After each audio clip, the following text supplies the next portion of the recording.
আজ কোনো রেসিপি নয়, আজ শেয়ার করছি একটি এক্সপিরিয়েন্স। মানে খুবই পছন্দের এক্সপিরিয়েন্স। বহুদিন থেকে খুব তককে তককে ছিলাম এই জিনিসটিকে কেনার। তো আজ সেই এক্সপিরিয়েন্সটি তোমাদের সাথে শেয়ার করব। এটি কাটতে বা রান্না করতে কতটা স্ট্রাগল করতে হয়েছে। তো যাই হোক, এটাকে এখন আমি পরিষ্কার করতে শুরু করেছি। তো এই জায়গায় আমি বলে রাখি, এই জায়ান্ট লবস্টারটা আমি কিনেছি বেলজিয়ামের একটি খুব ফেমাস ফার্মার্স মার্কেট থেকে, ক্লেমেন্সু। যারা বেলজিয়াম থেকে দেখছো তারা ক্লেমেন্সু মার্কেট থেকে কিনতে পারো, যে ফিশ মার্কেট আছে ক্লেমেন্সুর, সেখান থেকে। তো এইটার আমার প্রাইস নিয়েছে প্রায় 18 ইউরো কিলো ওখানে। আর এই রকম সাইজের লবস্টারটাই এখানকার লোকাল সুপার মার্কেটগুলিতে কিন্তু অনেক হাই প্রাইস, মানে প্রায় 30 থেকে 40 বা 45 ইউরো কিলো এইরকম। তো যাই হোক, এই লবস্টারটার ওয়েট ছিল প্রায় 950 গ্রামের মতো, মানে প্রায় 1 কিলোর মতো। তো যাই হোক, যে ব্রাশটি আমি দেখালাম, ওই নতুন ব্রাশটি দিয়ে আমি এটাকে ভালো করে ঘষে ঘষে কলের তলায় রেখে পরিষ্কার করে নিয়েছি, যাতে কোনো রকমের বালি বা কাদা নোংরা কিছু যেন না থাকে। তো এখনও অনেকবারই আমাকে পরিষ্কার করতে হবে খেপে খেপে। তো যে দাঁড়াগুলো ছিল সেগুলো ছোট বড় সব দাঁড়াগুলোকেই হালকা করে টুইস্ট করলেই কিন্তু এটা খুলে যায়। আর এই মাথাটা কাটতে গিয়ে আমাকে ভীষণ স্ট্রাগল করতে হয়েছে। প্রথমে কাঁচি দিয়ে কেটে হালকা করে হাত দিয়ে প্রেশার দিয়ে ফাঁকা করে ভেতরটা পরিষ্কার করতে হয়েছে। তো চিংড়ি মাছের মাথায় আমরা সাধারণত জানি একটু থলি মতো থাকে, নোংরা যে থলিটা ফেলে দিতে হয়।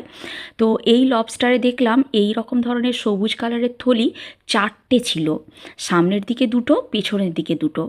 আর পিঠের কাছে যে ময়লা শিরাটা থাকে সেই শিরার কাছেও একটা ছিল। তো টোটাল 5টার মতো ছিল।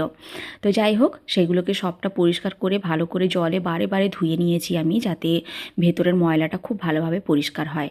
আর কাঁচি দিয়ে এই লেজটাকেও আমি ভালোভাবে কেটে নিয়েছি। কাঁচিটাতে একটু ধার কম ছিল বলে একটু প্রবলেম হচ্ছিল, কারণ এই পিঠের যে খোসাটা আর কি, মানে লবস্টারের যে কোট প্যান্ট, সেটা কিন্তু বেশ ভালোই। তো এই পিঠটাকেও আমি কাঁচি দিয়েই কেটে নিয়েছি। আর এইটা একটু দেখানোর চেষ্টা করছি, দেখো পিঠের কাছেও কিন্তু একটা বেশ ভালো মোটা রকমের ওই ময়লা থলিটা রয়েছে, বেশ একটু লম্বা মতো আর কি। এটা কিন্তু ল্যাজ অবধি যায়নি, এটা কিছুটা গিয়েই দেখলাম শেষ হয়ে গেছে। আর ওই লম্বা যে পিঠের কাছে যে শিরাটা থাকে সেটা একদমই সরু ছিল, সেটাকেও তুলে বাদ দিয়ে দিয়েছি। আর সামনের দিকে যে চোখ টোক মতো ছিল সেইগুলোকেও কাঁচি দিয়ে কেটে পরিষ্কার করে নিয়েছি। আর এই দাঁড়ার এই বাঁধনগুলোকেও খুলে দিলাম, দিয়ে এইগুলোকেও ব্রাশ দিয়ে খুব ভালোভাবে ঘষে আমি পরিষ্কার করে নেব। এই যে সবটা আমার পরিষ্কার করে ধোয়া হয়ে গেছে, একদম ঘষে ঘষে ব্রাশ দিয়ে বারে বারে আমি ধুয়েছি। আর লবস্টারের যে মাথা আর পিঠের কাছটাও একটু গাটা ফাঁকা করে খুব ভালোভাবে জলের তলায় ধুয়ে নিয়েছি। একটু বালি বেরিয়েছিল, তার জন্য কিন্তু খুব ভালোভাবে ধুয়ে নিতে হবে। এবারে রান্নাটা আমি চাপিয়ে দিলাম, বেশ কিছুটা তেল দিয়েছি, কারণ একটু ফ্রাই করে নেব প্রথমটা। আর এত বড় মাছটাতে নুন হলুদ ওরকমভাবে গায়ে মাখানো যাবে না, তার জন্য তেলটা একটু গরম করে তাতেই তেলের মধ্যেই আমি নুন আর হলুদ গুঁড়ো দিয়ে দিয়েছিলাম। দিয়ে হাই ফ্লেমে বেশ কালারটা চেঞ্জ হওয়া অবধি ভালোভাবে একটু ভেজে নেব। তো এটা আমার হয়ে গেছে ভাজা, খুব বেশি ভাজার দরকার নেই, কারণ এটা তো রান্নার সময় পুরোটা সেদ্ধ হবে। তো এই হলো আমার পুরোটা ভাজা হয়ে গেছে, তুলে রেখে দিয়েছি।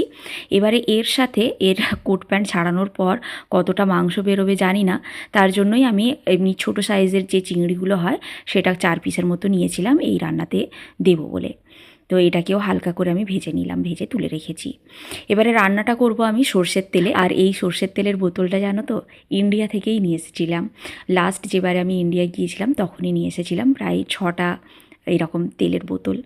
তো তেলটা গরম করে নিয়ে ভালোভাবে এতে একটা তেজপাতা, অল্প একটু গরম মশলা, গোটা গরম মশলা দিয়ে দিয়েছি। এবারে দিয়ে দিলাম বেশ বড় সাইজের 2খানা পেঁয়াজ, ভালোভাবে স্লাইস করে দিয়ে দিয়েছি।